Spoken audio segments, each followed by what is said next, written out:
Soapbox.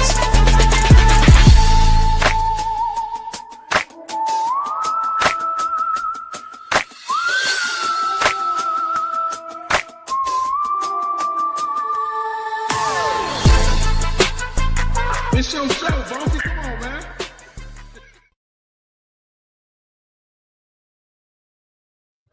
All right, welcome to the Vulcan Soapbox. This podcast is dedicated to the principles of logic and teaching you how to reason at the highest level. I am your gracious host, Enos, and we are doing a Thanksgiving theme, different topic today. We will cover a lot of topics and themes dealing with Thanksgiving. But first, let me introduce my guest, man, Angel Fontanes. What's going on, sir? How you doing? How you doing? Great to be here. Yes, I'm glad to have you, man. Glad to see you Sure. back, man. My guy. Yes. What's going on? Only facts and stats. What's up? Yo, how's everybody, man? Ah, man, I'm doing good. Yeah, speak for man. everybody. I'm doing good, man. Ready for this? Yeah, man. I'm glad to have you back, man. And my guy, Derek Bang. What's up? You muted. What's going on? Glad to be here. Let's rock. Let's rock, man. Glad to see you as well. And my guy, Will. What's up, man? What's going on? What's going on, fellas? Salute. How y'all doing? Man, What up, go? I'm doing all right. My guy, Freshly Snipes, man. What's up, brother? Just so you get my shots up, man. Let's get to it. Right. No, right. don't do that. Not- Trash. Trash. fan? You ain't got no flick of the wrist. Where you got, man? That get him off the court, coach. Hey, shirt Coaching, Bane. kind of tight, man. I can't really. No. Man, that should matter, man. You got, man, come on. Yeah. And my guy Vulcan, man, while we doing the show, man, we still doing it. What's going on, sir? What's the deal, my people out there? I'm excited. We got a Thanksgiving themed show, as Eno said. We're gonna have some fun. We're gonna make you think a little bit. So put your thinking cap on now. Don't put the dunce cap on. For those who old enough to know what that is, we're putting thinking cap on today. Let's get to it. What an awkward guy. Let's get it to it. Let's so the first question. Pull this up. The first question I'm gonna go over. I want to get y'all thoughts on this. All right, first question. Thank you for that. Fresh. Do we have reasons? Do we have more reasons than not to be thankful for hip hop? Let's just start with that question first. Do we have more reasons than not to be thankful for hip hop? I'm gonna go ahead and start with my. Let's get Angel in here. Well, I can speaking for myself. I grew up hip hop. I grew up early in the 60s, 70s, and 80s in New York City area, Newark, New Jersey. I had a couple cousins of mine who were on the Rocksteady crew, and one of them was on the New York City Breakers. And how it came to me was I lived a young kid in Trenton, New Jersey, and I saw hip hop coming up, and I saw it how it affected us, because before hip hop there was a lot of fighting, there was a lot of gangs, there was a lot of stuff going on. And so I think, me personally, hip hop saved me from the streets, and it shaped not only me but a lot of my friends' upbringing. Now, as far as what is evolved to today, Well, we might get into how it would evolve. I just want to focus on having more reasons to be thankful. So yeah, I'm thankful for hip hop. It saved me and a lot of my siblings. Yes. Okay. And you know what? I want to say this too. And like you say, you grew up in the the 60s and 70s. And I don't know if a lot of people on this panel thought about this perspective.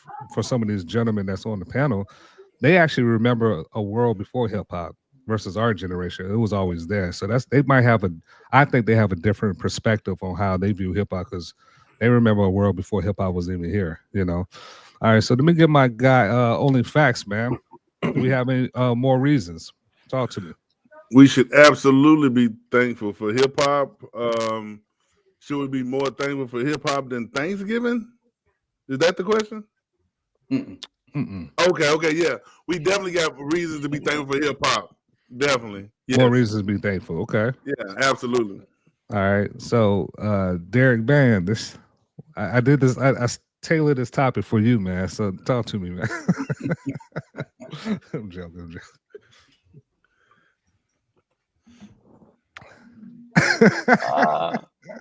What a question, man.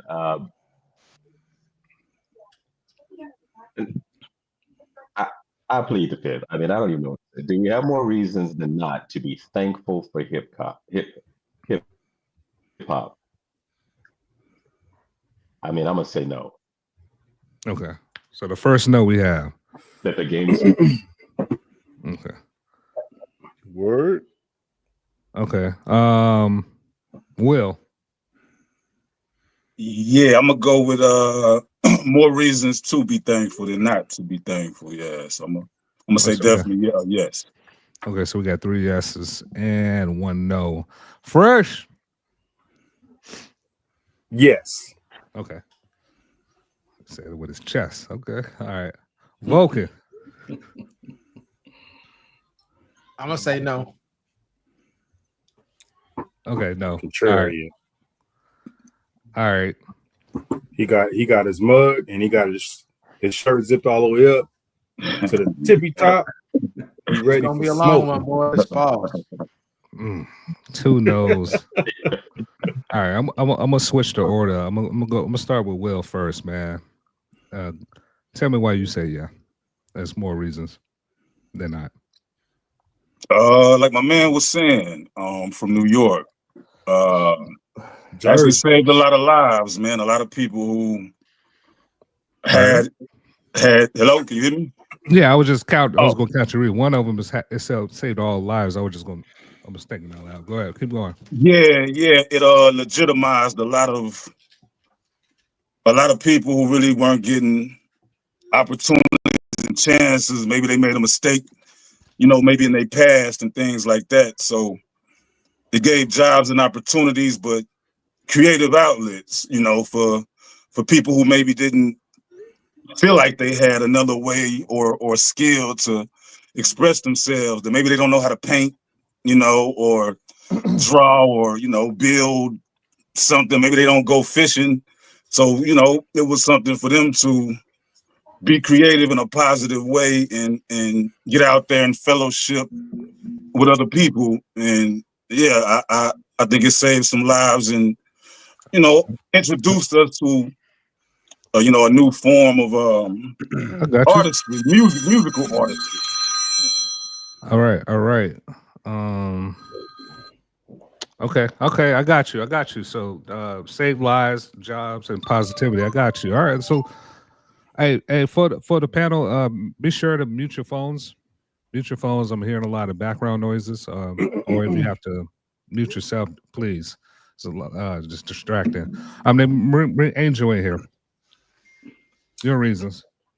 Yeah. So again, going back to my childhood, back before hip hop came around, it was a lot of gang banging going on. Really didn't have, the culture was kind of like lost in the mix. We really didn't have anything back then. And so when hip hop came around in maybe, to me, the early to mid 70s and all the way up into the mid 80s or something like that. Well, not even the mid 80s, 85, I would say 86, something like that. Mm-hmm. It just changed a lot. It just changed a lot because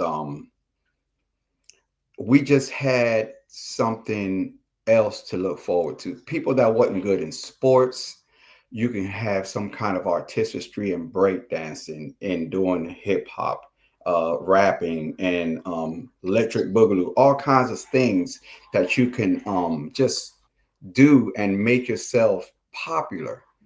And back then when hip hop was out, it brought out so many movements. So like I was just talking, the breakdancing, electric boogaloo, turntables, graffiti. It brought out so much artistry all the way around, and I saw it save so many people back in the days.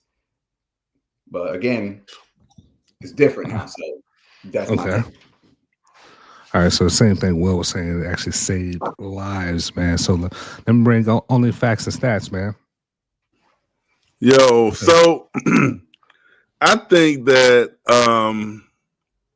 I can definitely say that we as African Americans are the most influential culture in the world, and I think that I can absolutely say that it's through hip hop that we are the most influential, right? Hip hop is our number one export in our community. You know, hip hop has created, has shown how creative we are, and it has shown, and it has carried on a lot of traditions that we have historically as far as storytelling, and created some of the greatest entrepreneurs in our society have been created through hip hop. Now, I'll also recognize that just like every other musical genre that I can think of, maybe except for gospel, that some other things, violence and violent ideation and other things that are negative have crept in, but it is still by far the number one export of African Americans. So I definitely think that we should be thankful for it. Okay. If for no other reason than that. All right, Derek Bang, talk to me, man.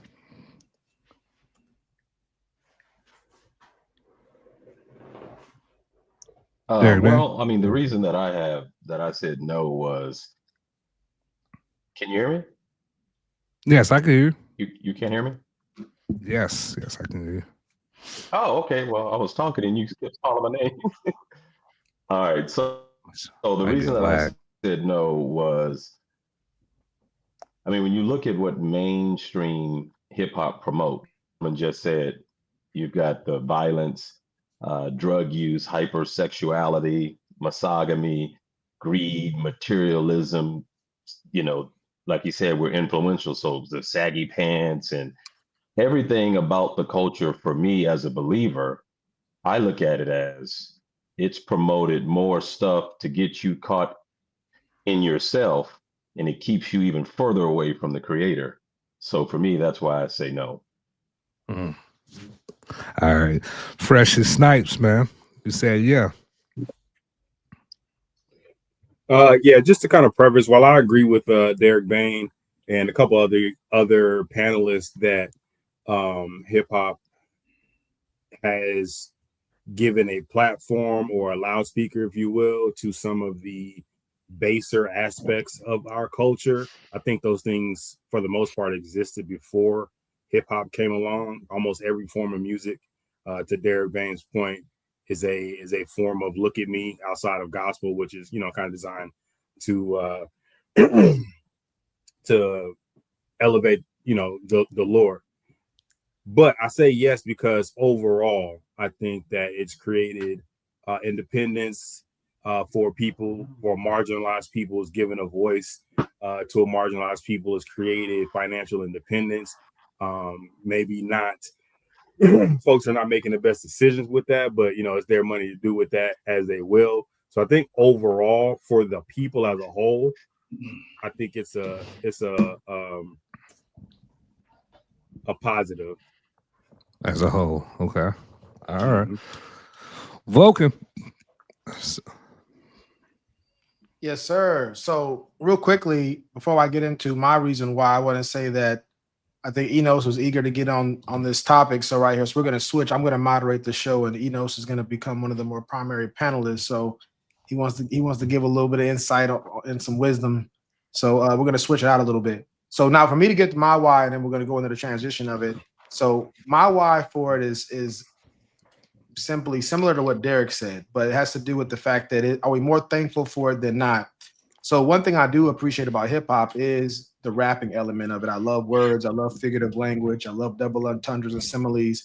We go to school. We learn an English class so we can be great writers. We celebrate guys like Shakespeare with iambic pentameter and things of that nature. And he created words like assassination and other things like that. And we love the figurative language. We love the words. and all those things is great. And you don't find that in such a condensed, concentrated form. You're not going to find that anywhere more than you find it in hip hop, or sorry, yeah, hip hop specifically. And they use the vehicle of rap is where you see it the most. So that part I love. I love that I can listen to it whether it's a beat or no beat. I can listen to it when they battle rap. I love how the artsiness of it. I love the science of it. All of that stuff rolled into one. You know, that's how important it is to me. Now, aside from that, when it comes to what you're rapping about, how you're influencing the culture, Black culture specifically, that part I'm not a fan of. And so that's the part where I go, we need to move beyond that part. I'm not thankful for that part. And because that makes up the majority of it, then I would have to go that I'm not for. I don't think we should be thankful for hip hop. I think it's worsened our ethnic image. You know, it's like we said, it's one of the biggest exports. Other countries have banned hip hop in a lot of places. It's underground in certain places because they ban it, because they don't want their people being influenced by it in the way that it's taken over our culture here in America. So even though it's the biggest export, if you're just looking at it as far as just money, then I get why you might say that. But as far as like look at ethics, morality, influence on the people that look like you, I think that it steers people in the wrong direction. I've had plenty of friends talk about how their exposure to hip hop caused them to go against the values that their parents gave them. You know, Biggie Smalls, what did he say? He got kicked out of his mother's house for the stuff that he was doing. Now, he wasn't doing that stuff because of hip hop. He was doing that stuff anyway. But guys who weren't in his situation, weren't even in his environment, were more influenced to go that direction because of the fact that they were able to export that particular subculture into other places where the environment wasn't prominent. And so it made a lot of us assimilate into a certain way we view women that's not biblical. It's not good for building communities and cultures. And so all of that right there, I would say, is against it. And then I would go into the more spiritual element of it, like KRS-One would say, talking about one of the elements of hip hop is knowledge of self. But when for their version of knowledge of self, it's more like self-worship. It's more of, you know, Allah. It's more of 5% doctrines and teachings, you know, what I would call paganism and heathenism. So I would say even in that element right there, I definitely wouldn't support it. So all those reasons why I would say that it's a net negative for all of us, even though we all can enjoy it and most of us are somewhat addicted to it. And that's just the reality of it. So that's what I would say as far as my why going into it. Now we're transitioning in. Enos, did you want to go ahead and give a why, or do you want to just catch the next one? Yeah, I could give a why. He didn't give his answer. Whys. I could. He didn't give did you get a yay or a nay? Yeah, I say no. I'm gonna give 3 reasons why. Maybe I do 2. I'm gonna just whatever's on top of my head. All right. All of the negative stereotypes, all the negative ills that our culture deal with, hip hop put it on steroids. Now we got different genres within hip hop. Like you got the trap music, you got the b-boy music, you got different facets of the music. But a lot of times the most popular is the ones that put our ills on a big on a big screen. So it helps, you know, it's strong and it influences a lot of our youth in a lot of negative ways. So that's one reason why. And then we don't, as a community, most of us don't actually benefit financially from the culture. There's only a small group of people, a small percentage that actually get a lavish lifestyle for doing that, promoting this kind of music. So that's one. So we don't benefit financially, and the negative ills. That's just on top of my head right now. That's what I got from right now. So yeah, that's really good. So okay, so we have, if I'm correct, you're the one who's saying that it's not something to be thankful for all in all. Is that correct? You're saying that anybody else said that was the same situation for them as well? I think Derek may have. Mm-hmm. Yeah. So we got 2, and then we got Freshly. You said that for you it was. I said it's a net positive for me. Net positive. Okay. So what about what Derek or anyone else is saying? Do you agree or disagree with? If you can do that in like 30 seconds or less. You talking about me? Yeah. What did Derek and Eno say that you disagree with? Well, if you disagree with anything, my earlier answer. Well, no. I mean, I prefaced my entire answer with the things I agree with Derek Bain on. So I'll go over it again. I agree that you disagree with. That I disagree with? Yeah. What about you? I don't disagree with anything Eno said.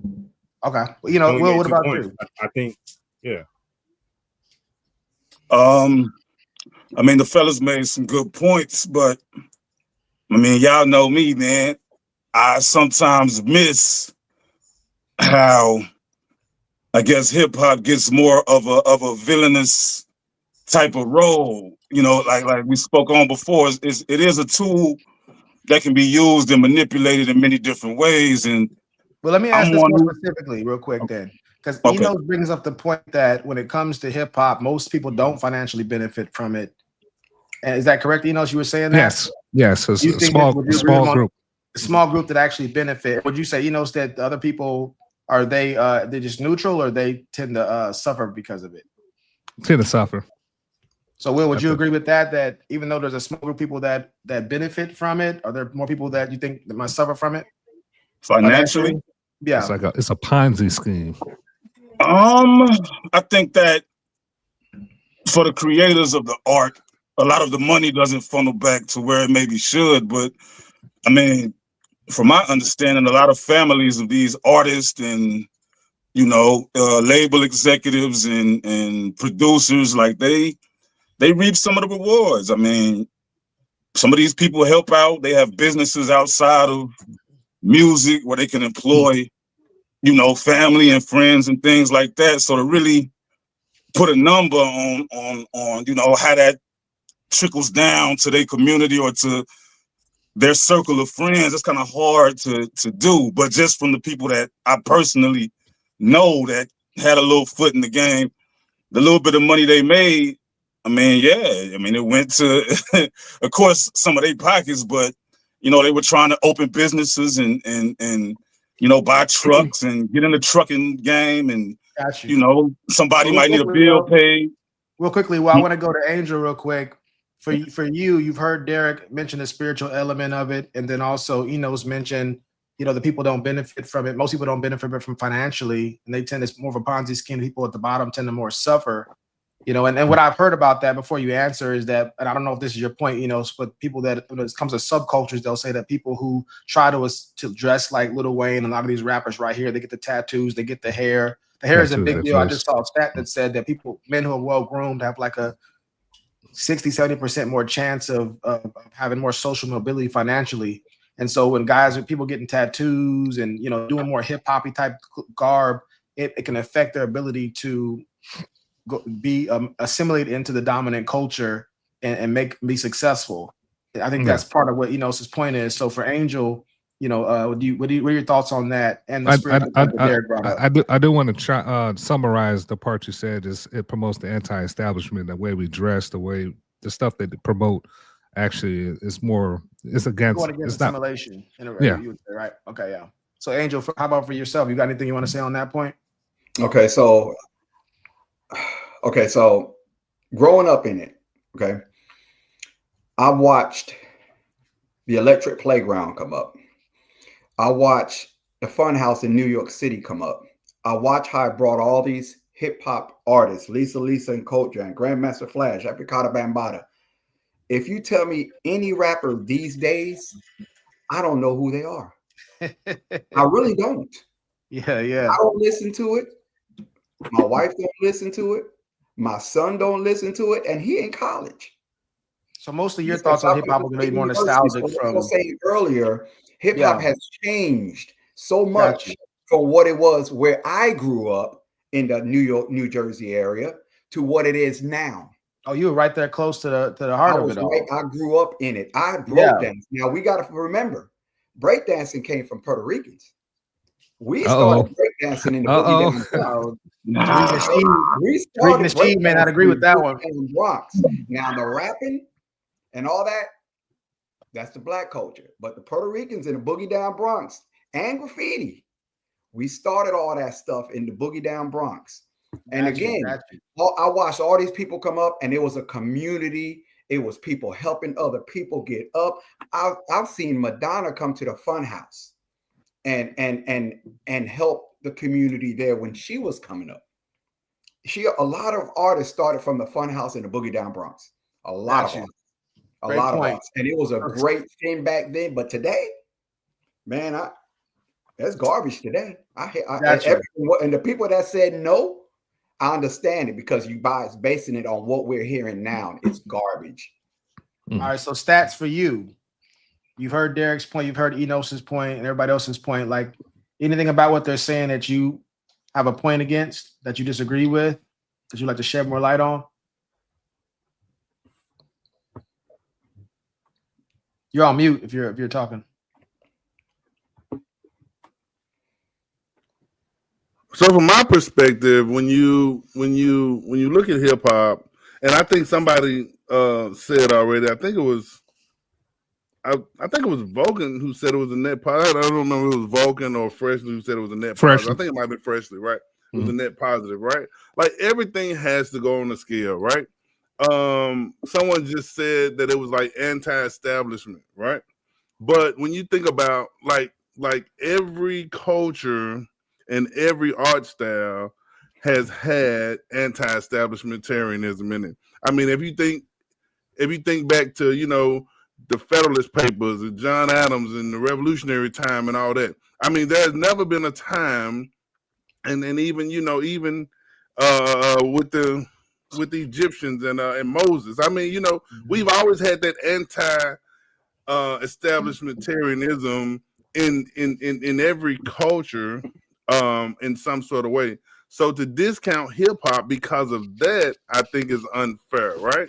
When we talk about that only a small group financially benefits, I think that's unfair because I think hip hop, from the outside looking in, shows us what is possible. And I think art always does that, right? So even though you may not be economically benefiting from hip hop, you see the possibility to economically benefit from something that the majority of your society is not participating in, right? So it should spark that creativity. You know what I'm saying? So I think sir? I said for sure. And I think there are so many positives about hip hop that, you know, even when we put it on the scale against the negative parts of it, that it would absolutely outweigh it tremendously, right?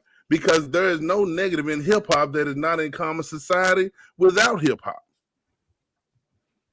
Got you. That's why I'm. All right, so yeah, excellent point right there. So real quickly before we go to something else, let me go ahead and get these comments. Freshly, if you don't mind putting the comments up, I'll go ahead and read them. Anthony Blackshear says there was a world before hip hop. Question mark. Yes, I made that statement. Yes, it was. I think we all should be able to agree with that. Yeah, so I think we'd all agree with that right there. There was a world before that. Curtis Dilworth says, but at the same time, that's weak-minded. Music can't control what you do. And I'm sure most people will agree that music can't control what you do. I think the question is going to be, can music influence what you do? And has there been any studies to suggest that be the case?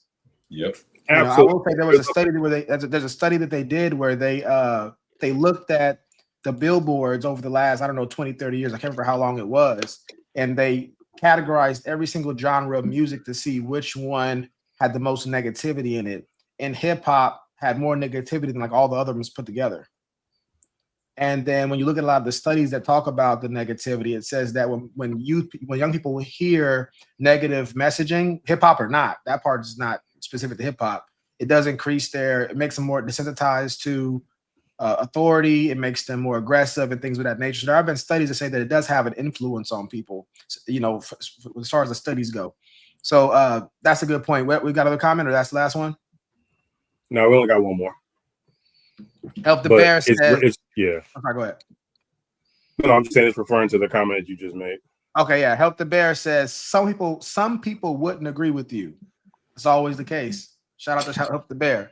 All right, so what we're gonna do right now, this topic right here was meant to just be a conversation starter, something light, something most of us are thankful for, whether it's rap, whether it's hip hop.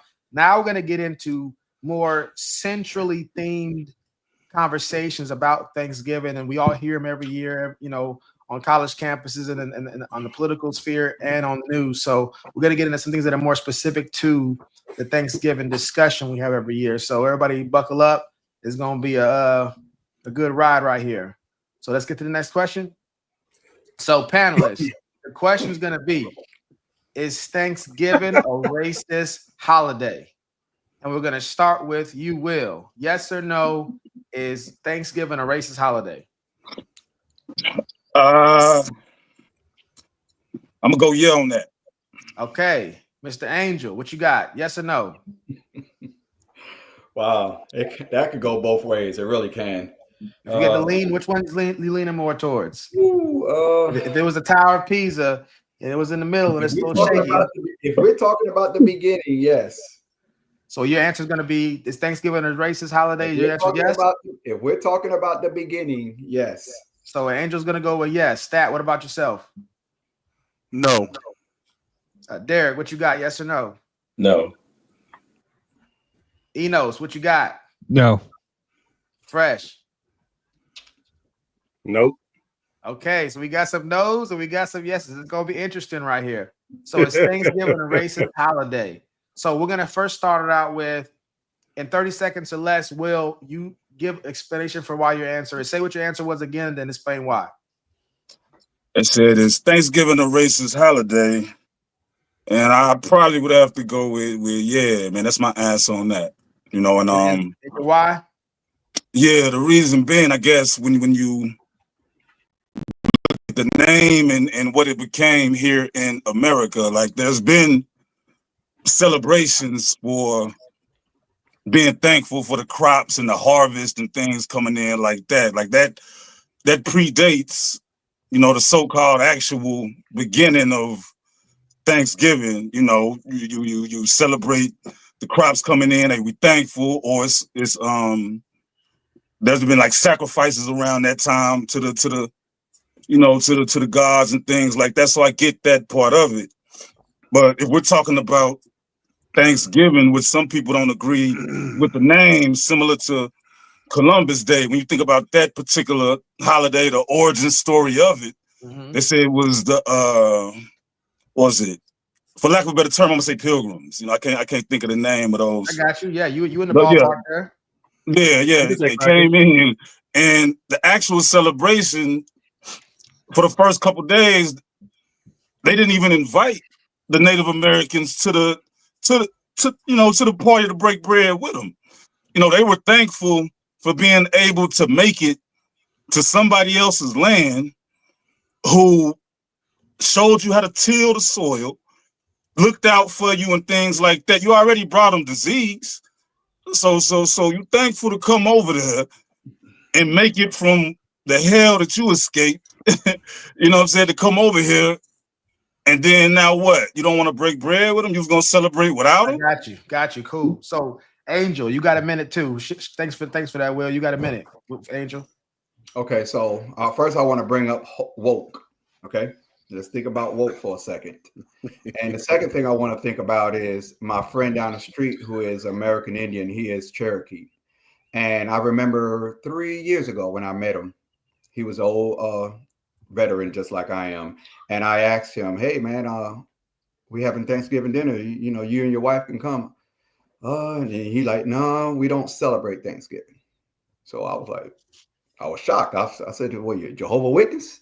And he says, no. And then he told me, you know, his story, American Indian, and showed me pictures of his tribe and all that stuff. And he said, basically, it's like a day of remembrance for their ancestors and how they were treated and their ancestors, because Indians passed stories down and down and down, and it, you know, eventually got to him. So he said, just like Will was talking about, you know, it was the first Thanksgiving was more like a setup,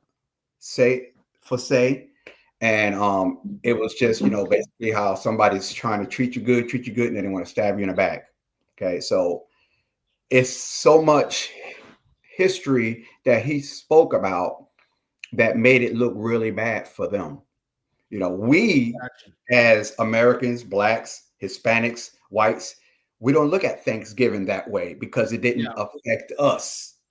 For sure. It didn't affect us. We don't have a first view from ancestors, passed down to ancestors. Now, we could talk about slavery that's been passed down. I just want to make sure for you. So you're saying because of what your friend shared with you, that's why you view it as a racist holiday. Right. And that's why I view it as racist. And you don't know until you know. Until you don't know until you know. Shout out to you. And if you don't know, now you know. So only facts. You up, and then somebody have you go next. Only facts. So it is definitely not a racist holiday. It's a national tradition. It's a national tradition, and for non-European people specifically, it should be a time of like gratitude and togetherness, taking the opportunity to think about the sentiment. And without disregarding the tradition, I mean, you can, acknowledge historical pain, but it is not a racist holiday. It's a celebration of faith, family, and so I'm just gonna leave it there. Got you. Okay, Enos, about for yourself. Yeah, I said no, and I disagree with Angel. I don't think it was rooted in racism. Like I know you said in the beginning it was, and now it's not. I think even in the beginning when Abraham Lincoln declared it as a holiday, it wasn't. When it was founded, it was based off of giving and positive. So I don't think it was racist when it's in its inception. It's not racist now. So I would disagree with Will and Angel on that. Okay. Derek, how about for yourself? Well, the interesting thing is we live in a world now where all you got to do is change the definition of what you think something is. And so, like we talked on one of your last shows with Halloween, should Christians partake in Halloween? And then when you broke it down as to, is me getting a costume demonic? Is that me not being a Christian? Is me going to a house and getting candy? Is that same process I would look at for Thanksgiving? It's what part of it is race, like race involved at all. For me, I would look at it simply as it's a holiday for families to get together to be thankful. And I'm saying this, even if I were Indian right now and it was my history, this day, I still wouldn't view it as a racist white man day they stole from us and did, but I still wouldn't do it because you can change the narrative on what that day is now. You can't stop his Genesis, but you can definitely change his Exodus. And so that would be my take on it. All right, Mr. Fresh, what you got? And also, when you respond, if anybody you want to cross-examine after you get done saying what you want to say, feel free to do it, or I'll go to somebody else to cross-examine somebody. Check so it in. Go ahead and start and say real quick that I don't think it's racist. It doesn't have roots in racism. Dinner, feasts, if you will, have been used across history, despite race, despite differences, to betray people. And that's if you subscribe to that particular way things went, that's fine. But I don't think it was rooted in racism, right? It's been used that way across cultures, for different races, for the same races. I imagine there's been betrayal at a feast set by, Chinese people for Chinese people, Europeans for Europeans. It's just a conquering culture. The person that wants to take the other culture out, utilizing a time stamped tradition to facilitate what they want to do. I don't think it's racist. Maybe crooked, right? We can go there. It might be wrong. It might be, villainous, but racist. I don't think it's based on racism, because Thanksgiving in its inception is just a feast that they put on to celebrate their first harvest. And, that's by definition. They invited the I don't know how to pronounce it, the Wampanoag or Wampog, Wampanoag people to celebrate with them. Tragic. I apologize for butchering that, but even if their initial intentions were nefarious, I don't believe they were nefarious based on racism. Okay, so in light of that, is anybody you want to cross-examine, or I can go somebody else, see if somebody else wants to cross-examine somebody? You have Will and Angel who said it was racist. So we got Curtis Dilworth says right here, definitely not a racist holiday in my eyes. And then Curtis also said, if it's so racist, don't celebrate it then. Laughing emojis. Trey. No, I don't want to. I don't want to cross-examine Derek or Angel or Will. Excuse me, Will and Angel. Will and Angel. Yeah. I just think that they are looking at it from a specific perspective, which is, you know, a popular perspective. But I think if you break it down and you get into the reason and logic of it all, that it's really hard. You have to kind of jump through some hoops to get it to mean that. I want to say it's Occam's razor that says the simplest answer is usually the answer. You got to do a lot of kind of tap dancing to, especially us not being there, right? Okay, to make it racist. That's what you believe, but I don't know if Will and Angel would take that same approach to it. Will and Angel, you know, any of y'all want to cross-examine anybody on the panel real quick, or you know, or you can even go to Freshly.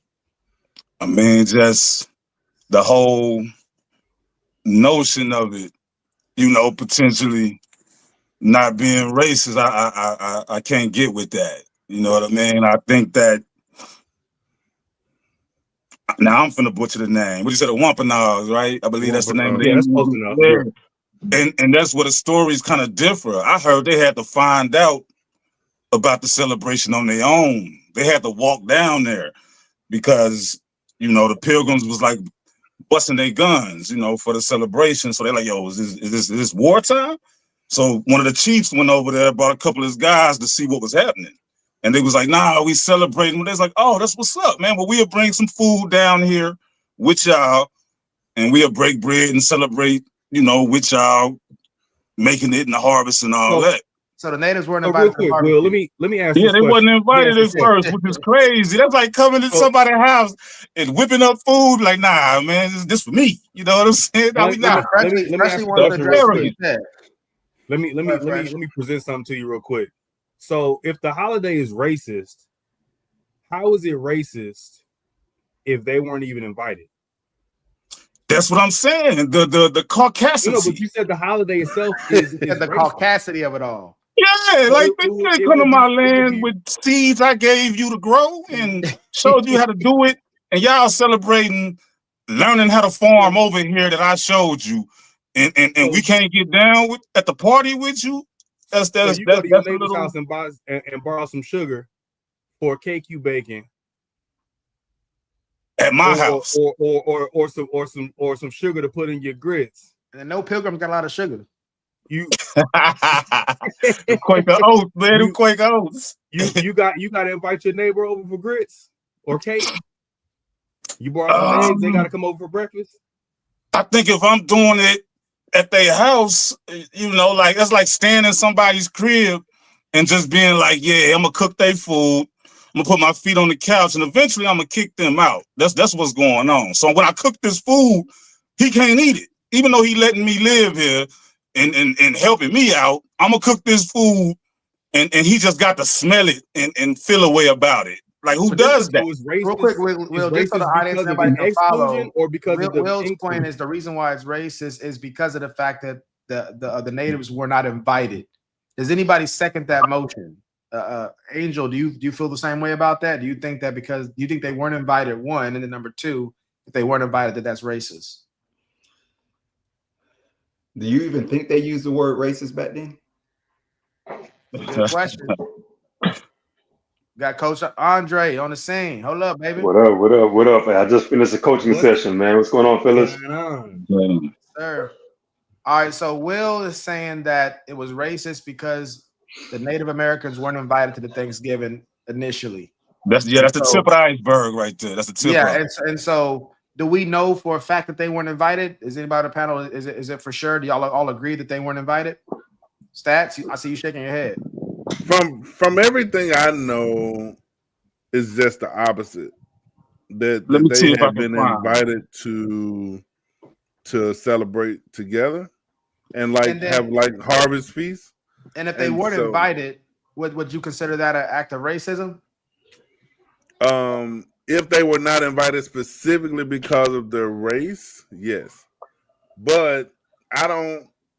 From everything I know, the Pilgrims were more focused on religion than race. because they were from mixed countries. All of them were from mixed countries, So they was all from different places. So they were focused on religion more than race. Okay. So we got Will saying that's a reason. And Angel, you mentioned the historical context specifically with your friend and how they view it. Is anybody on here that you want to cross-examine? And real quickly before you answer that, just so everybody understands, it says that the man who presents his case first seems right until another comes and cross-examine. So I want to give people opportunity to cross-examine something they might hear. So don't be bashful, y'all. Don't be shy. This is what it's all about, because this is how iron sharpens iron and we get to a better place. When you here's something you disagree with, if you want to, go to somebody and express your disagreement and cross-examine them, feel free to do so. If not, I'll keep moving it around. But don't be shy for my sake. I'll be fine. Go ahead, Derek. Don't be scared. I got a question for Will. Will, do you eat chitlins? Oh man, I used to, man. Hey, me, my brother, and my pop, we would put down like 40 pounds just between the three of us. But I ain't ate pork in like 20 years, man. 25 years, 22 years, something like that. So but I used to though. Yeah. So now watch this. Somebody could say that you're promoting the negative aspects of what the slave masters did to us, or to the slaves at the time, because that's all we could eat. They gave us, they gave them the scraps, and then we did it. So here we are in 2025, people eating chitlins. It's like you see how we're viewing Thanksgiving. Someone could make an argument the same thing with the foods we eat from the situation we were in. It's like, are we promoting and glorifying how we were in slavery? Because now the foods that they made us eat, because we couldn't do anything else, now we're eating them on our own. Well, I'm just throwing something out there, like that's how easy it is to get somebody to, they can come up with their own opinion about what something is. And that to me was an example of, well, we're eating stuff that if we had money back then from the jump, we would have never eaten the parts of the pig that we ate. We wouldn't even. Let me say one thing real quick. We are all basing this on historical knowledge that has been promoted through books that we read. How in the world do we know that those pilgrims understood the language that these Indians were talking about back then? We don't know that, but if we read these history books, they will make us think that, oh yeah, they just got along very well. They spoke to each other. Really? That's all. That's a good point. But Angela, I would say that without better information, how can we refute the information that we have on hand? We can't. We got to, just like one day we'll be woke on that too. One day. Yeah. Even if they were excluded, the gaps, we would have to prove that they were excluded because of their race to make it race. And I base what I just said on speaking to my friend and hearing ancestors to ancestors to ancestors to ancestors and bringing it down to him. And he just filled me up with so much stuff. I remember when I was in a Catholic school in Trenton, New Jersey, why the Puerto Ricans had to dress up like the Indians and the white was of the Pilgrims? Because they brown.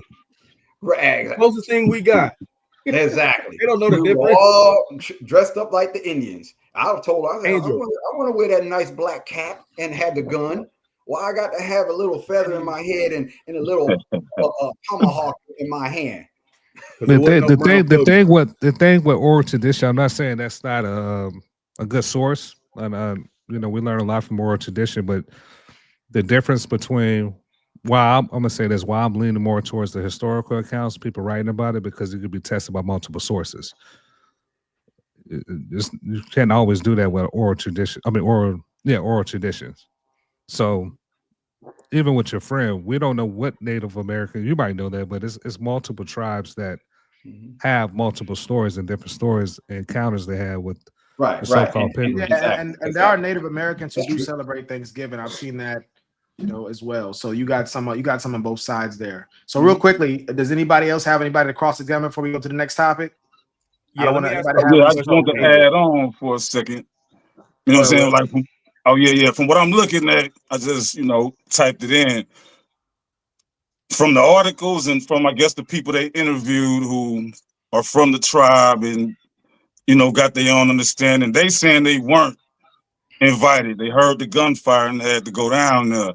But, these are people who had a certain understanding, I guess, with these incoming settlers already. They had peace treaties in line. So I think the answer sometimes doesn't come out immediately. I think over time we can look back and say, okay, when you look at when Lincoln put it into place, maybe knowing what he know or didn't know, is this representative of that particular holiday? Like, even just the name itself, why couldn't it just be called Family Day? Or why all the, like my man said, the symbolism that comes along with it? We gotta observe all the kings. Yeah, like the symbolism. Real quickly, Will. It just says Thanksgiving. Yeah. But real quickly, so Thanks for giving us your land, right? Is that what it is? I don't think anybody had any more cross examinations they want to do. So I have one. You had one? Go ahead and cook. Yeah. So Angel, based on your latter answers, if you were to pull out and be objective about it, right? So your initial answer was based almost solely on what your Native American friend told you. Mm-hmm. With that information plus all the other information, do you still believe it's a racist holiday? Today, to me, no, not to me. Not to me, it is. Yeah, not to me, it isn't. And that's kind of what I not to me. Latter answers, so much time has passed and evolved. I think Thanksgiving has evolved into something that what it is today. Okay, so real quickly, then, what it was back then. I want to give Coach Dre a chance to just say that the question was, is Thanksgiving racist, and then why? So if you can just do it like, a minute and a half or less, just kind of explain, then we'll go into comments and then the next topic. I personally don't think that it's racist because Thanksgiving. Well, let me ask this question. Does anybody know, do they celebrate Thanksgiving in other countries? Yes. They do? Yeah, from my understanding, yeah. No, it's an American holiday. No, I don't know. I'm asking because I don't even know. I think it's an American thing, but I don't know. No, yeah, I don't. Yeah, I believe it's celebrated in other countries. Let me check it out. Let's say it's primarily an American holiday, right? So, in my personal opinion, based on what I read and study, America is not a country. America is a business.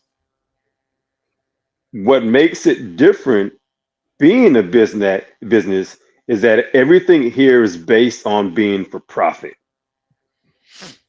That's it. So they've taken everything that was bad or negative or good, and they've tainted and changed it in such a way where they can make a capital gain from it. So look at Christmas, look at Thanksgiving, look at Easter. Every month there's some holiday to where you're expected to go out and spend money on something for someone or for yourself. Thanksgiving is no different. In terms of the historical context about the pilgrims, I personally don't know enough about that to speak eloquently on that. But the fact remains the same, just like any other holiday in America, it's all made for monetary gain. Got you. Excellent point. Hey, Vulcan, if I could have a moment, though. If I could have a moment, Vulcan. Go ahead. So I know that the sentiments of the Pilgrims and the Indians is really entrenched in our thoughts when we think about Thanksgiving. But if we think about when it was made a holiday, right? We were in the middle of the Civil War, right? And Lincoln said he did it more so to give a sense of national unity, because if you remember, Lincoln throughout was trying to bring it all together. You know what I'm saying? He wanted to create a sense of national unity through Thanksgiving more than anything. It never existed prior to that. You know what I'm saying? Well, as a national holiday, it didn't. Right, as a national holiday, it didn't even exist. You know what I'm saying? So, like, let's kind of remember that too when we think about. We got to remember the Civil War is right that. You know. Yeah, good, excellent point on the facts. We got to remember the Civil War is right on that point. Freshly, do we have any comments? Yeah. So, Help the Bear says, "Here we go with woke-ish. Define country, brother." So I think that was to Dre. We got another comment. Help the Bear says eating 40 pounds of boo-boo is insane, bro. Hey, we used to go in, man. We used to go asking in. about the chitlins Come earlier, but on, audience out brother. there. All right, what else we got? That's it. Okay, Yeah, so those are let's the go new and get into the next question, fellas. We covered that pretty well. So why do Black folks criticize the behavior of the colonizers more than we do the natives? And I would, say it's even outside of Black people, you see people doing that. A lot of white liberals and progressives, especially on the university campus. I've seen people go to university campus and they have conversations, and there's a very similar shared sentiment about this historical situation. So we'll say Black folks here, but you could even, take it out to the broader community as well. If you just go to any college campus, you're going to hear the same thing as you might hear a Black person echo about this. So, but why do Black folks criticize the behavior of the colonizers more than they do the Native Americans? And we'll start off with Coach Dre on this. If you could just do that in a minute or less, why you say so? Say that. Why do I say it one more time? Why do we criticize the behavior of the colonizers more than we do the natives, the Native Americans that were there?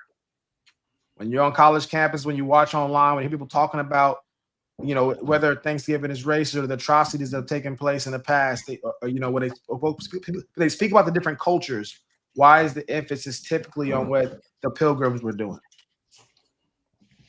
Versus where should it be? What's the alternative? The classic question with a question. Yeah. Okay. So that's what you got. You got anything else? No, that's it. Because I don't understand where else can it go? All right, Derek, go about for yourself.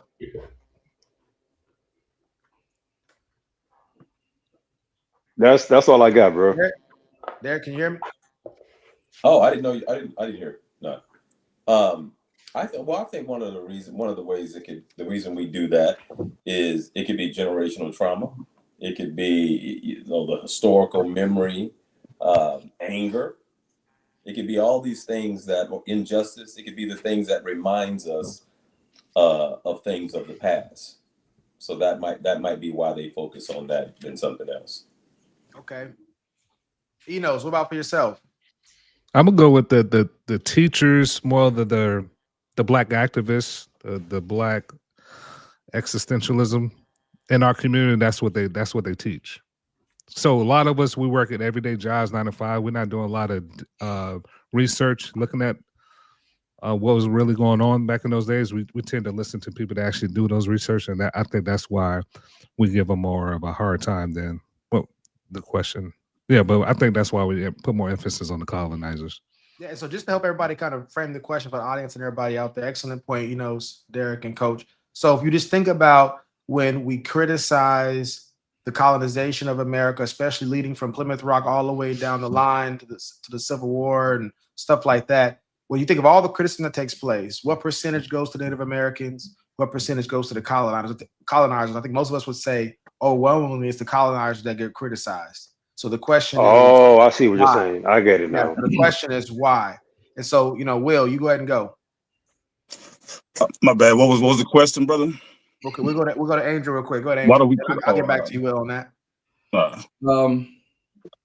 In the words of a great man that told Spider-Man, good old Uncle Ben, he said, with great power comes great responsibility. Okay. And later in our world, Winston Churchill said something to the effect of, where there is great power, there is great responsibility. So back in those days, who had the power? The power came from the Pilgrims. Just like a child might be acting up, and that child is so bad, and the mama's just as worse, or the dad is just as worse. That's the power. That's the source. Okay. So what I say that to say that the colonizers had all the power. With that power, they imposed control. They took land by force and unjust means. They just, what's the word I'm saying? They just imposed their will on the Native Americans. Well, what you was doing to them over there? What you mean? What happened? And they was imposing their will. So Will, for yourself, why do you believe that the colonizers receive a lot more criticism than the natives? I'll go ahead. Oh, go ahead, brother. No, I like to answer. I had an answer before. I didn't understand the question. I understand it now. My answer is because it wasn't just done to them. It was a constant progression of things they were doing in other areas and other countries and all over. So we're speaking on not just what was done there, but a continuation of what has kept being done. That's why. Got you. Okay. Will, what about for yourself? Yeah. I think he summed it up pretty well, man. I guess the natives are more so looked at as being open to foreigners and visitors and, immigrants or whatever coming to the land that they've been on for who knows how long. So being open to invite somebody into your home, and this is how they repay you, so to speak, like what is that they say is diabolical, man, is diabolical. That Taken was advantage of. Yeah, it's taken advantage of, and that's why I think you see the holiday take on a tone or a sentiment of racism, in my opinion, because it was being done by people who not only was doing similar things in other areas, but to keep perpetuating the imagery to this day. You check, like I said, the Macy's Day Parade in 2 days, you're gonna see pilgrims, you're gonna see these things that give you this mindset, and it almost seems like arrogance to a degree when it comes to certain, people who were here. It's like, yo, we know we owed the freedmen some money. Think we ever gonna give you that? Nah, bro. We gotta go to something else right now. I appreciate you, Will. Yeah. I know you can't let one cook too much, man. Okay, so only facts and facts. Right. It's on you, my guy. All right, I'm gonna take my whole 60 seconds. Listen, I'm a couple inches over 6 feet. I'm a few pounds over 300, right? If you walked up on me beating up Vern Troyer, the guy that played Mini-Me, right? If you walked up on me beating him up, you would criticize me. No matter how many times Vern Troyer got up on a stool and hit me in my face and I told him going on, no matter how many times he picked up a stick and hit me in my leg, no matter how many times he talked about my mama, when you walked up and saw me beating him up, you would criticize me. It was only because they were more powerful. But I would say, in defense, that I believe the so-called Native Americans, because I don't believe they're Native Americans, but the so-called Native Americans did the absolute most they could against the Pilgrims, just like the Pilgrims did the most they could against the Native Americans. They were at war sometimes. And I mean, ain't no such thing as a fair fight. If I'm stronger than you, I'm going to win. If I'm not stronger than you, I'm going to lose. I'm going to land right there. Bars, mic drop. Everybody, let's have a moment of silence real quick. No, sorry, Derek, I know you want to go, but we got to get fresh in real quick. No, I was doing the mic drop. Oh, yeah. Go ahead, Fresh, what you got? Why do we criticize the behavior of the colonizers more than we do the natives? I'm gonna keep it short and sweet. Here in America, and I think most places don't blame the victim for being a victim. Not the Fresh I know.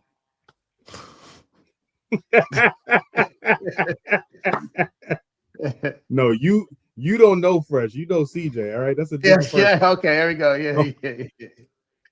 All right. Wesley Snipes is a man of the people. Yeah. You guys have anything else, or that's what you got for that? No, man. Who blames the victim? Okay, cool. So does anybody want to cross-examine somebody? Because if not, then I'm gonna cross-examine y'all. So So I'm gonna start off by giving my point on this, because I think a lot of people echoed very similar points. So for me, the reason why I think that the colonizers getting all the blame and not the Native Americans is, one, I think we have a misunderstanding about the history of it. Number two, and that goes to what Enos's point was as far as how we're being taught about Thanksgiving, and also the historicity of the Pilgrims, Native Americans, and the forming of the nation and who got displaced and the things of that nature. I want to interject if you don't mind. I did say Black teachers in our community, but I think historians all together in our history books, you've seen what they were saying with John the fifth president Jackson when he moved all the Native Americans to Oklahoma. So historians in general put more negative connotation on the colonizers and lumped everybody together. Pilgrims, colonizers, all one big person. Is actually a more it's deeper than that. It's more complicated than that. Deeper than rap. So right, yeah, so for me, I think that part of the issue is this. Like I said, we're being taught it. I think a little bit skewed, and then also a part of it is this right here. The Native Americans don't have a major impact on our daily lives. Their culture is not mass produced and disseminated and is not a big export. So we don't know that much about who they used to be, how they used to be, to even have a real criticism of them. Now, that stuff is available to us, but most of us aren't going to do the research. But I do think it kind of goes to only facts and stats point that he brought up about both groups were doing what they could. So part of the reason historically that even the people that the Thanksgiving they had with those people, they was even able to do that is because they had tribes they're warring with at the time. So a lot of times there was only like 500 people that came to be able to start these different colonies and stuff like that at different points in time. You know, well, that's some of the conquistadors and stuff like that. But so how could those people right there dominate the land to where we have it the way it is today? They were striking deals, just like in the transatlantic slave, they struck deals with the African kings over there. They struck deals with tribes who needed allies to fight against rivaling tribes. You had tribes that were very, violent, tribes that had more power, more population. They were more aggressive people, and they were going against tribes who were less aggressive and needed more help. And so these tribes were allying themselves with the colonizers in order to be able to accomplish their goals. Now, did that overall lead to their displacement in the end? In a lot of ways, it definitely did. But when they first came over here as the Pilgrims, their goal, they were fleeing religious persecution. They wanted to get their own. They wanted to get their own place. And when they came over here, it wasn't like they weren't allowed to be here. I think at the time of the Thanksgiving dinner, as a matter of fact, I think 50% of them had passed away from like famine or something like that. And there was actually more Native Americans at the Thanksgiving than there were even Pilgrims. And so going from that place to where we are now, I think if we look at not just there's Native Americans and then there's colonizers, there's a bunch of different tribes. And then a new tribe comes in called Pilgrims. And now they're all doing what all of them are doing. And to stats and facts point, one of them has the gun and other ones don't. They didn't have the numbers, so they didn't have power in that sense. Maybe they had superior strategy and they had the gun. So anybody disagree with that? What do you mean, maybe? They definitely had those things. Oh, maybe on as far as the guns part of the population. I don't think they had the population, but I do think that they did definitely have the guns. And part of the reason why these Native American tribes, they would align themselves with the colonizers because they wanted access to guns and they learned how to deal with the horses because they didn't have horses at that time. Those are exported over here. And so what happens is, so they can fight against their own enemies, they align themselves with the colonizers. So I think that if we look at it as just a colonizer, just another tribe, just like the other tribes that are out there, North America was populated with tribes, millions and millions of people. And so I think if you look at it just different tribes, a lot of the negative connotations and the negative press that the colonizers get, I think a lot of that withers away. Anybody have a point about that? Or I mean, why is it wherever you go though on the planet, the natives or the aboriginals got to be, overthrown or overtaken or subjugated to what, a lot of people seems to be people that look very similar to one another or have connections to one another over time? Why is that, what we see playing out so often, in either taking land by force or making deals only to break them later on? I'll say this. I'm not saying there was no deals that were broken, but a lot of it was mind you, there's language barriers going on with this. There's no internet. I mean, I know y'all know that, but I'm just painting this picture for the audience. There's no internet. You literally come to a foreign land, you hit a winter, a lot of your population is decimated by natural causes. And then they don't understand germs yet as well. So you got to understand what happens is they're going over there, and as they interact with native populations, a lot of the native populations are decimated primarily by the fact that they don't have immune tolerance to some of the things that the guns and diseases by Help the Bear. Thanks. They don't have a tolerance to a lot of the diseases they have, so that hurt that population right there. So I would say part of the reason why they go place in populations start to decrease is partly because both groups fight for resources, just like the Native Americans were already doing before the colonizers showed up. They were fighting. They had slavery. They had all kinds of different stuff going on there. And so and nothing that the colonizers did was that distinct from what was already happening there. That's why I say if you look at it more as there's all these different tribes, and then a new tribe shows up. They didn't even land where they were trying to go. You know what I'm saying? And they showed up right in the winters upon them. And it was tough, struggling for resources in a new place. And there's a language barrier. So, Will, what do you have to say about that? Or if anybody wants to address that point? I mean, I look at it similar as I guess somebody coming new to a family or coming to a block. You know, we've been growing up doing this right here with these particular people. If I got a problem with dude, you know, that's our hood politics. You coming in inviting a whole new dynamic. It's not the same hood though. See, I get if the colonizers showed up and everybody was living in harmony and they started some trouble. No, they was already wars, beefing, all kind of pillaging, all kind of stuff was already going on in these places. Again, slavery, you got to think raids, taking each other's women, all that kind of stuff was already taking place. So they show up and they just join the party. So you saying if you move a family into your crib and they staying with you and you having an argument with your spouse, you saying that Billy from the other family, from the visiting family, can comment on your argument? Well, or jump on my wife's involve himself in your fight. Yeah, I wouldn't liken the continent to a house, so that would be, I guess, part for me where the analogy would partly break down. And then also, I was going to make this point. Thanks for bringing it up. They had different understandings of what land ownership was. So a lot of the times when they talk about cities being broken and stuff like that, some of that was they had different, because again, these people lived in way different parts of the world. And again, there's no Google. They're meeting fresh, not the fresh we have on the show, but they're meeting fresh. So what happens is when they're doing that, they don't know, all the different ins and outs of their philosophical beliefs on ownership of property and stuff like that. They're still, they were still debating socialism and all kind of different forms of government, even in their own land that they were in, figuring out how that stuff works, monarchies and stuff like that. They don't have the knowledge that we have today. So my point is saying, I think, and if y'all agree or disagree, if y'all don't disagree, we can move on to the next topic. But for me, I just want to make it clear that how I'm looking at it is right here. The part of the reason why that we don't criticize the Native Americans, especially colonizers, is because we don't know that much about the Native Americans. We don't care to know. People are able to corral, and I've seen studies that show that people are able to corral and have friendships that last for long periods of time off of hating a shared enemy.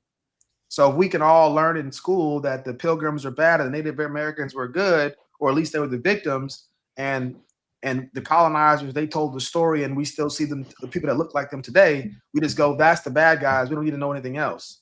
But I think that in so doing, we do a disservice to our children and those around us, because sometimes I think it makes it look worse than what it really was. And in so doing, we don't appreciate what we really have. We don't have the thankfulness that we should have during this season for all that went into us being able to be here right now in the most prosperous country in the nation. We start most prosperous country in the world. Anybody want to? I want to ask Will a question. If don't nobody want to cross-examine you, okay, go ahead. Hey, Will.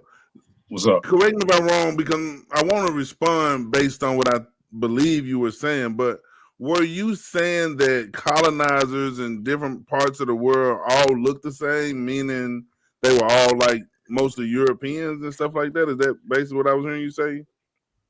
To a degree, it's kind of what I'm saying. Like wherever you go, almost globally. Well, yeah, we'll say globally.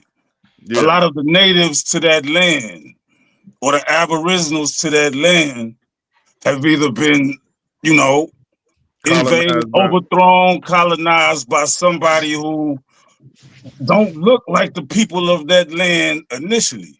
You see what I'm saying? And I mean, it's a topic we spoke on before, but it's a real thing when you look at colorism and supremacy when it comes to the hues and the colors of individuals. Of course, you're gonna have those complicit with it, that might look exactly like me or you.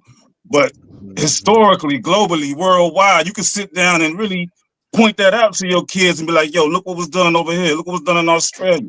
Yo, look what they did in Japan. Yo, look what's going on in the DR. Look what's going on in Brazil. You know what I'm saying? The darker skin is always subjugated, man, to trying to be the lesser class, and that's globally. So shout out to Genghis Khan. Yeah, that's what I was gonna say. That's what I was gonna say. That's really not true, because you got to think about Hannibal, right? You think about Hannibal. Hannibal looked like us, right? Hannibal is the reason that Italians and the Europeans in that region have African descent. I mean, have African Sicilia, have African DNA in their have African in their DNA, right? When you think about the movie The 300, Xerxes was a real guy. You know what I'm talking about? And he was his people was all in Europe. You know what I'm saying? When you think about Genghis Khan, when you think about why these so-called Native Americans are here, is because they crossed the Bering Straits. You know what I'm saying? To colonize, right? And they crossed that land bridge from Russia through what we now call Alaska, and went south to colonize, right? So colonization is a human endeavor, not a European endeavor, bro. Were they coming to colonize, or were they coming to seek out other lands? Were they spreading out? Which one was it? They didn't know if anybody was here or not. The only factual, your sound is out. But when they, my favorite colonizer. My sound is off? Yeah, your sound is static. It's a lot of static. Yeah, it's a lot of static on your end, only facts. My fault. I meant to tell you. Oh, I might be too close to the mic. Is that better? So, or is it pretty much the same? That's better. Ooh, say something. Is that better? I was too close better. to the mic. Was that better? It's still a little light, but it's not. It's consistent. I think that moving back did help a little bit, but at the end, I still hear a little bit of static. Okay, real quickly, so we I think we covered that topic pretty well. If nobody has anything else, we'll go ahead and go to the next topic. Fresh.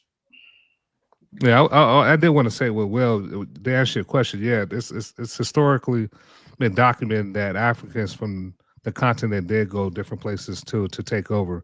One of the examples, not just only Hannibal, but the Moors. The Moors took over Europe, and they did it through violence a lot of the times. And the audience out there, I know black people ain't gonna be able to have a conversation about colonize without bringing up Africa, so we got to ring a bell for that. You knew it was coming. Yeah, but you also got to consider that all this. Our plight was worse.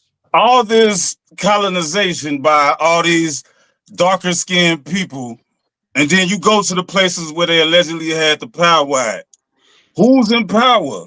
And who's being treated like, I know Italians. I was just talking to a girl over in. Hold on, Will. She ain't from.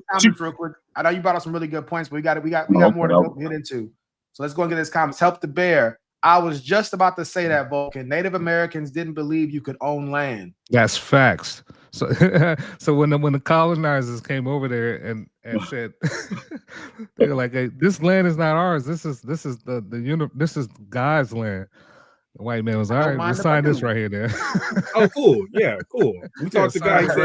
Say, look. Yeah. So, got any more comments? Nah, just this one. Help the Bear says we didn't land on Plymouth Rock. Plymouth Rock landed on us. Straight up. And that's what I mean. The narrative. I want to point one more thing out. You also got to consider how many people that look like them talking about white that Europe conquered. They conquered more of Europe and Asia than they did of Africa. When you talking about where, just talking about Roman conquerors, they conquered, Italy, Spain, Portugal, France, Greece, Albania, Bosnia, Central Europe, Belgium. Like those are all white people for the most part, right? Romania, Ukraine. Those make up much more of the Roman Empire when they were conquered. I'm just specifically talking about the Roman Empire. We're not even talking about any of the other massive empires that have happened over history. The vast majority of Roman Empire was made up of parts of Europe and Asia. Yes, they also got Africa, but it's making it seem like they targeted people of color when really they was getting everybody. Took what they You wanted. got land, we looking Yeah, for land. yeah. If you got it, we need that. Yeah. It's not You got land over a there. It'd be a colorism shame thing. if It's somebody an discovered expansion it. thing. Yeah, I'm All right, so I'm yeah. trying to give what I got that I think is the best to everybody that's out there, whether they want it or not. We just have a very biased, like kind of just focus, kind of like blinders on each side to the people that look like us, which is common, but it's not intellectually accurate or honest when you consider all of the facts. Got you, Fresh. And I know Will has a response already, but let's go and get to the next You question. know it. You're gonna have plenty of time, Will. We got you. All right, so the next question: which would you prefer to live in today? Pilgrim or Native American culture? If you had to pick one, you're gonna live like this. You and your family gonna live like this. How you gonna live? Like the Pilgrims lived, like the Native Americans live. Let's go and start with Will. Which one you choosing? Pilgrims or Native Americans? Oh, wait. I would probably have to be a little bit more, I guess, a little bit more versed in the culture of each one, how they did things, you know. For But sure. If you had to go off the top of your head, I mean, I would probably have to go Native pipe? American, man. I guess. hold up. Yeah, probably have to go Native American with it. All right, Enos, what about you? Pilgrims. Okay, Angel. Pilgrims. Derek. Pilgrims. Dre. I don't have enough knowledge to say, man. I don't know. Which one do you lean more towards? I don't think anybody knows, but if you had to guess, if you just had to pick one, what would you say? Native American. All right, we get yes, sir. But a feather in his cap. All right, so Freshly, what you got? The Pilgrims. All right, only facts and stats. I don't know if you got the chance to hear the question. Yeah, man. Pilgrims, man. Pilgrims. Okay, so we got 2 Native Americans and 1 Pilgrim. Let's go ahead and get into Will first. Why you say Native Americans in 30 seconds or less? I mean, I guess sitting around with your people, your constituents, passing the peace pipe. That don't sound like a bad time. It sounds like some brothers getting together, trying to philosophize about some peace, man. They trying to, figure things out. But also, from what I understand, it seemed like they were respectful to, I guess, whatever they killed. It wasn't a wasteful type of society. If an animal, right? Yeah, if an animal or they took something from the land, they'll try to replace it and things like that. So I kind of agree with that. We're trying to not be destructive and leave it a little better than you found it if you can, and just conserve a little bit, I guess. And some people would argue that, I don't know how true it is, but the whole global warming thing and yeah, the way we abuse certain minerals and elements. You dropped enough nuggets for us for the early part of it. Appreciate that. Coach, did you want to give a why, or was for you it was like a toss up? Random select, fam. Yeah. Okay, so Angel, you said the Pilgrims, right? Yes. Why would you choose the Pilgrims over the Native Americans? So when Jesus spread the gospel to the disciples went out and they spread the gospel. Gospel started over there. And I think the main thing I say because of the Pilgrim was because historically they prioritized the religious devotion. They already had the religious devotion and they brought the religious devotion to the new lands that they went to. So I would say the Pilgrims based on the religious devotion. Got you. Okay. Only facts. Why'd you say Pilgrims? Yeah, I'm similar, because they're my life is about morality. My morality is based on monotheism, and the Pilgrims came from a monotheistic religious perspective. Okay, Freshly, how about yourself? I like a lot of the modern things that we have. Okay, TV, running water. Okay, motor vehicles. All right, Them TPs go there's a hard. lot of stuff. Huh? Them TPs go hard. Central heating and air conditioning. I need that. Okay. You remember Dave Chappelle said he was hanging out with the Native Americans? He was like, man, it was cool, man. They gave him their own teepee. It was kind of messed up because they all had houses. All right, so over yourself. Yeah, I agree with Angel and Only Facts.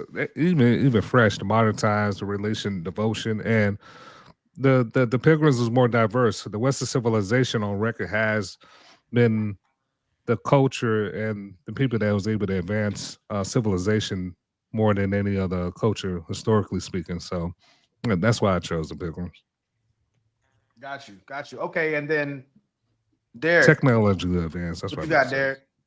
Same reason as Enos. I mean, Pilgrims had a structured civilization. They had a written legal system. There's, it had sort of a established governmental models, and so it was just a little more structured. Plus, I ain't keen into wearing makeup and feathers. So, all right, Freshly, we got comments. It's war paint, man. It's war paint. Yeah. We got Carmel Candy says, hi, everyone. What's up? Soapbox, welcome. Lavelle J. Ellis says, shout out to Kurt holding it down. Sorry I'm late. Now, and Kurt was one of the people that was commenting earlier. And then Help the Bear. I'm sorry, go ahead. No, I'm just saying he answers the question. Oh, yeah. Help the Bear says Native Americans before the Pilgrims came. So, yeah. Okay, so any more comments? Well, I do want to let y'all know, Lavelle, man, he's doing big things. Thanks for Vulcan Soapbox.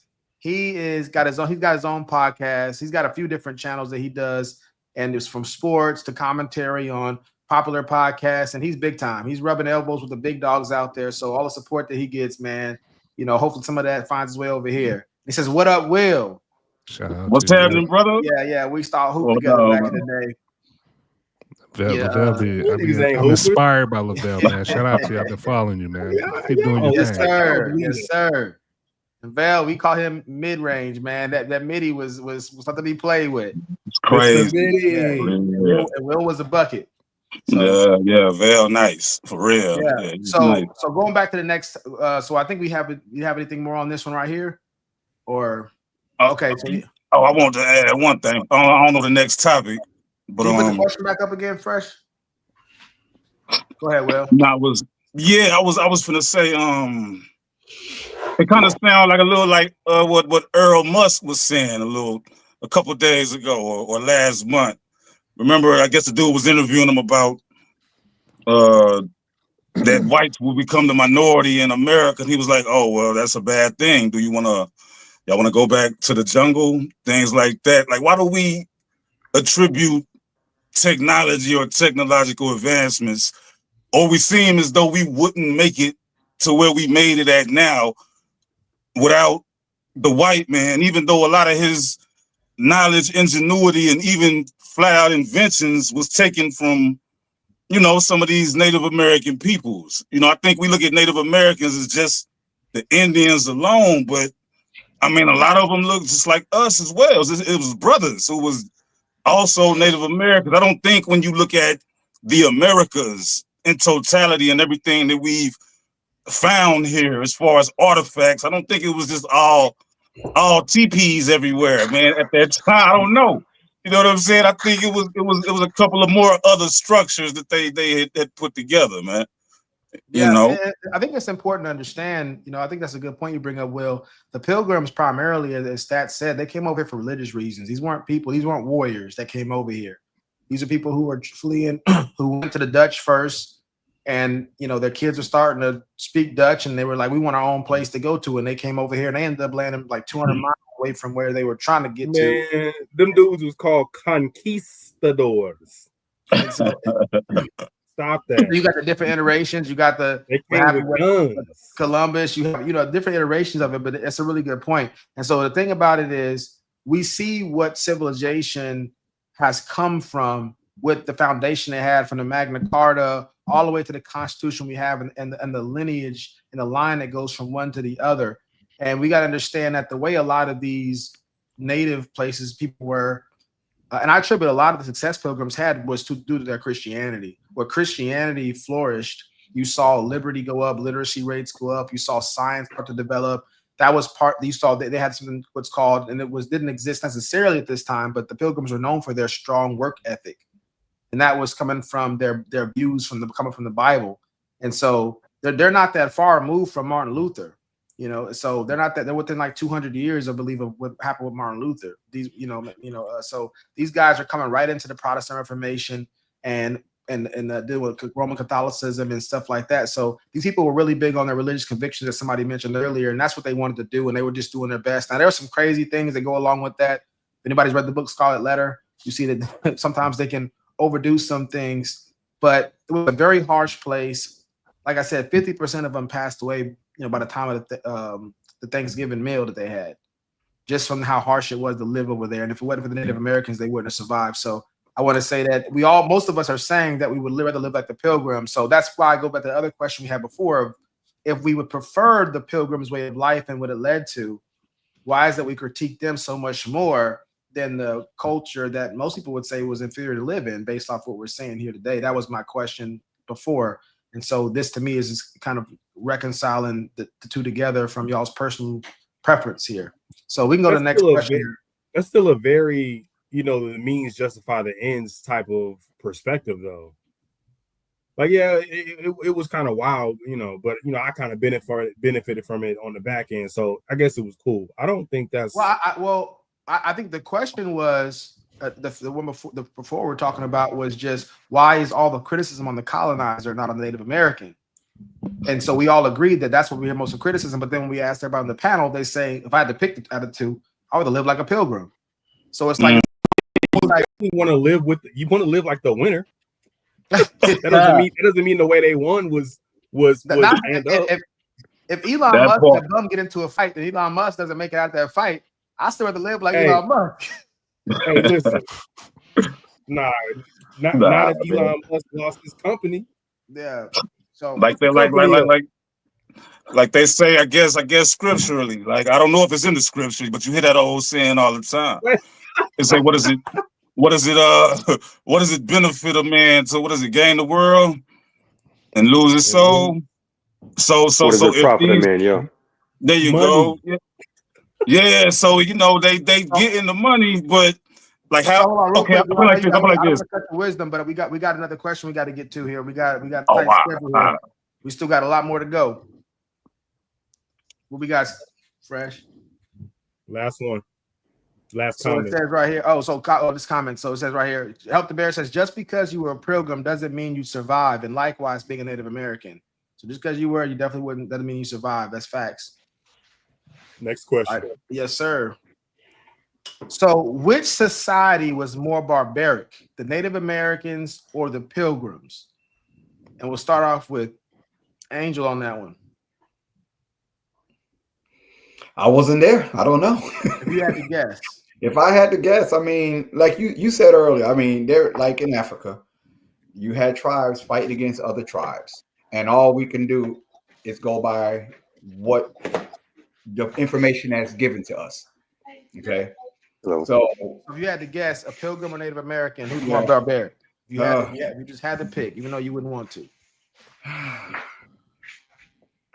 Why are you thinking about it, Stat? You already know which one you want to say? That's a tough one there.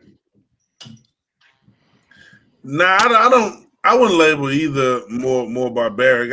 I think that's a looking back kind of more decision. But I will say this. I will say that if the Pilgrims were truly barbaric, they had the technology to wipe the Native Americans out completely.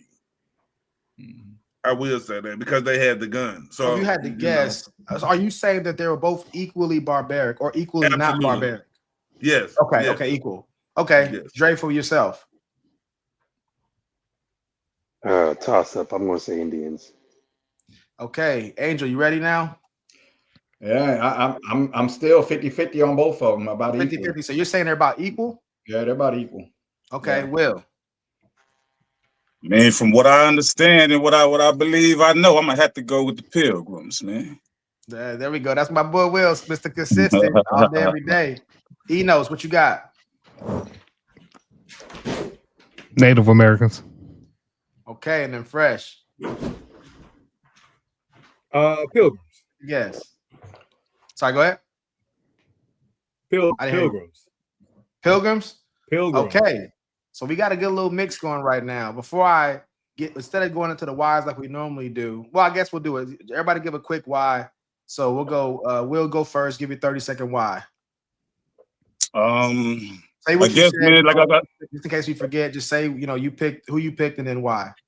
yeah, I felt that the Pilgrims, man, from what I understand, they seem to come off a little more barbaric. I mean, when I think of the Native Americans and things like that, like I say, what comes to mind to me is a seeming symmetry with nature, or attempt to understand and not ruin the earth that supplies you with your minerals and nutrients. That's what I understand. But why I say the Pilgrims is like y'all said, man, these are people who come, very seemingly religious. The what is it? I think it's like they were like Protestant something background, something like that. So it's like, to claim that, and then you say they were hard workers, so they religious hard workers, but they came and it's like you didn't really want to see people not put on reservations. You know what I'm saying? You didn't want to toil the land, and why you got to make people work for you? You know what I'm saying? Like that's Got you. Okay, I got you. Let's go ahead and go. Stat, have you went yet? I said both. What team did you pick and why? I say both because because I believe that what we call Native Americans are very good at passing down traditions, the traditions that they have exhibited in fighting an enemy are truly barbaric. When we talk about scalping and pulling out inners and doing that kind of stuff and putting them on display, I think that's truly barbaric. But I think in their conflict against the Pilgrims, they were at a disadvantage, and the Pilgrims were very barbaric by having such technology and being being the likely pro. Let me see, how can I say, being the first to fire, being likely being the first to fire, right? Was truly barbaric on behalf of the Pilgrims. Definitely. So I can say it equally for different reasons. Got you. And then Enos, what you got? Yeah, so I understand what people are saying as far as the macro, like it was mass numbers, the Pilgrims or the Westerners, they did dominate this world globally. But I chose the Native Americans because, they have religious rituals where they sacrifice kids. That's not in the belief system of the Pilgrims. So that's more barbaric to me. Not doing more violence on the macro level, like I said earlier, I can get that, but barbaric when you sacrificing kids for religious reasons, that's on a whole nother level. Okay. And then Angel, have you said yours yet? Yeah, and now I think about it, yeah, the Indians and thinking about the Aztecs over there, what the blood sacrifices that they made over there. Some estimate over 2,500 a year. Yeah, and then over there, I'd rather take a bullet sacrifice head sculpt, even though it's gone now, but I'll take a bullet first. Yeah. But and I think the colonizers, again, they were more that you would say they were brutal, but they were more faith-based or Christian-based. And I will say that because I remember the stories, hearing how they would decide if a woman was a witch or not, dump her in the water, and if she comes up, she's she's a witch, but if she does it, okay, she wasn't, and we just drowned her, you know. But again, just going back to the Indians, yeah, not just Native Americans, but Indians worldwide, in Mexico, in, you know, all these other countries, Peru and all that, their way of was very, what we would consider very barbaric and unhumane. Okay, Coach, you got anything you want to say on that? I got nothing, bro. I mean, I agree with what they were saying about the Indians. I Yeah. chose the Indians, and I must stick with that. So anybody, so Will, you know, you had your standpoint. Did you want to cross-examine anybody? Anybody want to cross-examine Will? Speak now, forever hold your peace. I wish we could do the numbers, man, as to how many, you know, for how long. You see what I'm saying? Or yeah, I mean, I wonder what the numbers would be. The numbers of what? Angel, you have something you want to say? Yeah, I don't know if you guys, maybe somebody can remember about the Sentinese people. You know what I'm talking about, the Sentinese people? Everybody know So about there was Yeah, this was early, I believe this was in 2018, not too long ago, or 2014. A missionary guy named John Child Oh yeah, I remember that. went to the Sentinel Island, Mhm. and he was trying to convert the natives. That's the guy who got speared. That he got arrowed. Oh yeah, He got arrowed. arrowed. On his third attempt. His first and second attempt, they missed him. And he still attempted a third time to go in there and convert these people to Christianity. And they speared him to death because, you know, I guess, you know, they didn't want the diseases. They just didn't want. So yeah, that was, you know, he came in peace, but they were very barbaric. You know, they were going to kill him. Got you. So yeah, Fresh. Maybe they tried to miss him. You can put the next question up. We'd appreciate that. So yeah, They were going to kill him, or they did kill him. They killed him. Yeah, they killed him. They killed him. But he was warned not to go there. He was warned not to go there. So real quickly, yeah. So Help the Bear says some of them Native Americans was putting belt to behind on the other tribes. Pilgrims were more barbaric because they didn't wash they. All right, what else we got? So next question we got, fellas. Do you think you and or your family have benefited more from colonialism